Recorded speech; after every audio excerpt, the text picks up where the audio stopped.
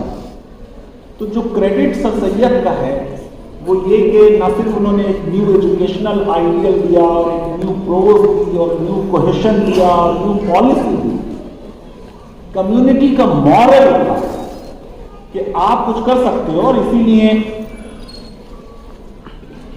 جو انہوں نے ریفارمیشن کی بات کی وہ ریئل گریٹنس ہے کہ جو آنے والا دور تھا اس ایج میں کیا کرنا چاہیے یہ سمجھ گئے۔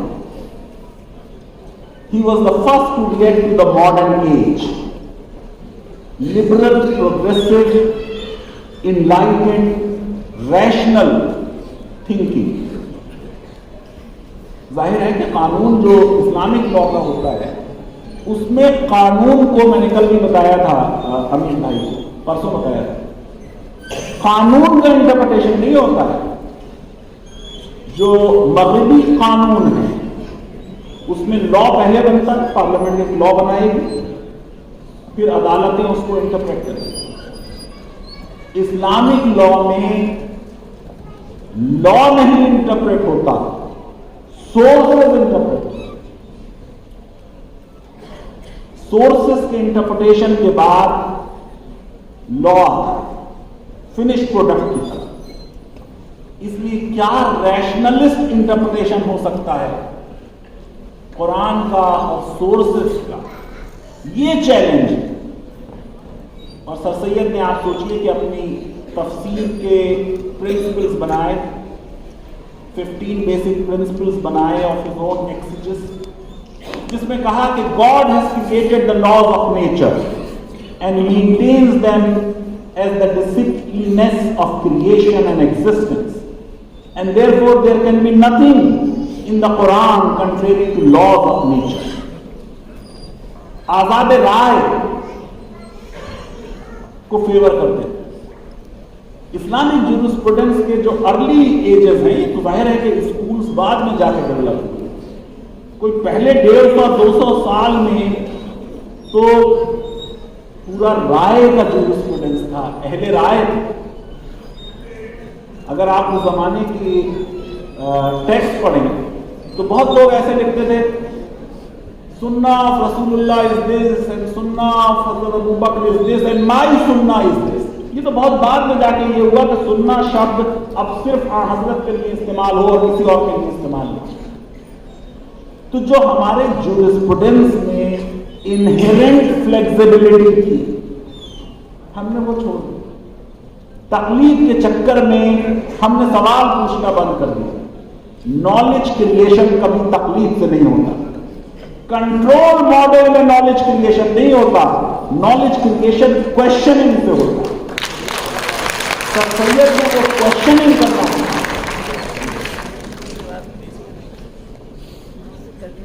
طلاق کے بارے میں بات ہوتی رہتی ہے. دیکھیے سر سید نے کیا کہا, our prophet neither underrated nor overvalued divorce. He constantly pointed out to his followers how opposed it was to the best interests of the society. He always expected his disciples to treat women with respect and kindness and to bear patiently their violence and ill temper.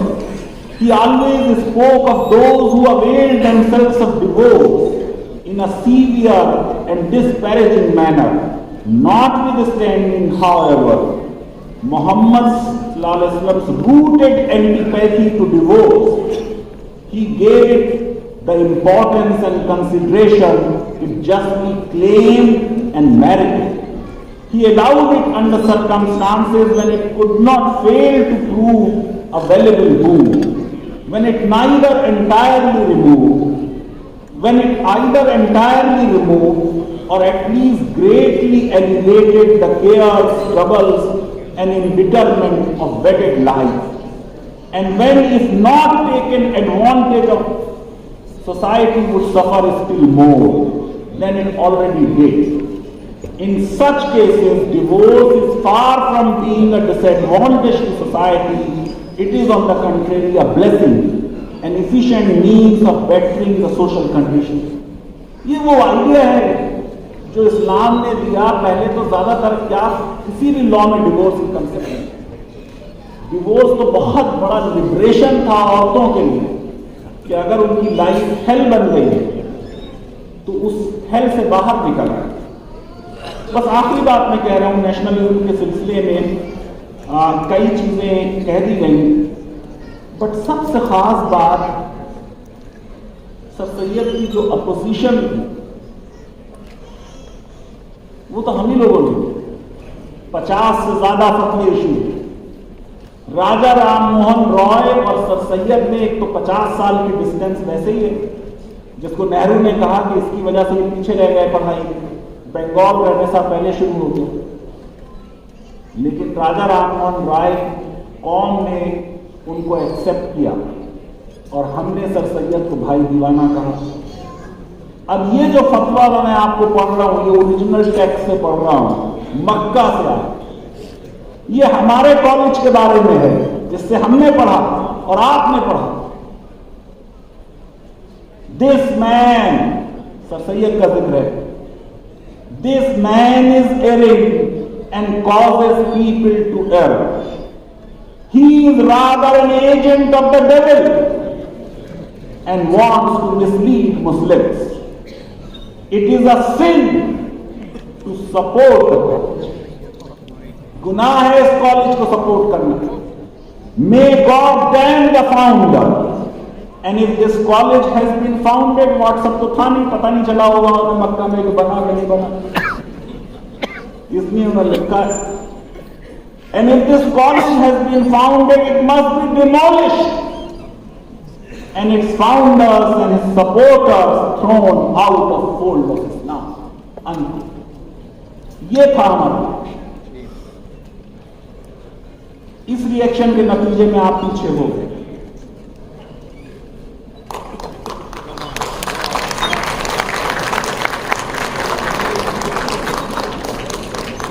Nationalism کے سلسلے میں eminent scientist, political scientist Anil Seal نے جو بات کہی, there were no two nations. سر سید کی بات ہو رہی ہے, 19th سینچری کی بات ہو رہی ہے, 1898 میں تو دنیا سے چلے گئے. There was not even one nation. نہیں صاحب, there was no nation at all. یہ بات کتنی سچ ہے بس میں یہ بتا کے بات ختم کر رہا ہوں. سر ایو ہیوم, فاؤنڈر تھے Congress. He talks of amalgamation of communities, not a nation. Badruddin Tyabji, third president ہیں کانگریس کے, مدراس میں پریسیڈنٹ بنے 1887 میں, affirmed the existence of numerous communities or nations which had peculiar problems of their own to solve and did not consider the whole of India as one nation. Surinder Nath Banerjee بہت بڑے کانگریس کے leader, first generation Congress کے leader. ان کی auto biography کا title ہے A Nation in the Making. بن رہا ہے nation, بنا نہیں. A nation in the making which he would not have if India was already a nation. اگر انڈیا نیشن تھا تو نیشن in the making تو نہیں ہوگی.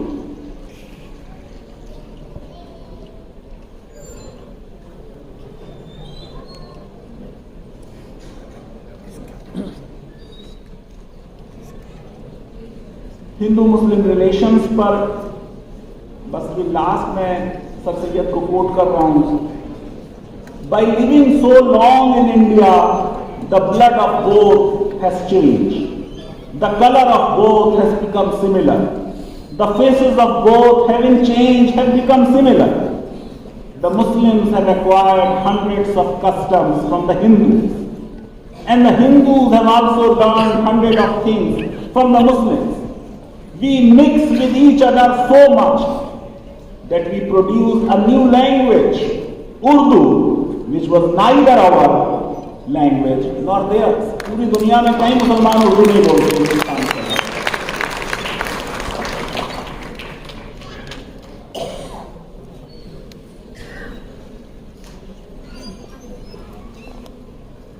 He clarified his understanding of word قوم. سارا جھگڑا اس قوم کا ہے, قوم کہہ دیا کہ ہندو ایک قوم ہے, مسلمان دوسری قوم ہے. I am quoting Sir Sayyid, by the word قوم I mean both Hindus and Muslims. That is the way in which I define the word nation or قوم. In my opinion, it matters not whatever be their religious beliefs, because we cannot see anything of it. But what we see is that all of us, either Hindus or Muslims, live in one soil, are governed by one and same ruler, have the same sources of our benefits, and equally share the hardships of a famine. These are the various reasons why I designate both the nationalities that inhabit by term Hindu, that is the nation in which lives in India.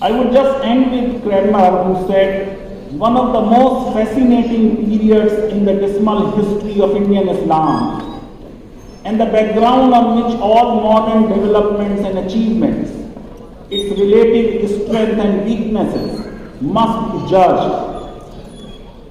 Aligarh, with all the forces it organized, was the starting point of a slow awakening of Muslim community out of its listlessness.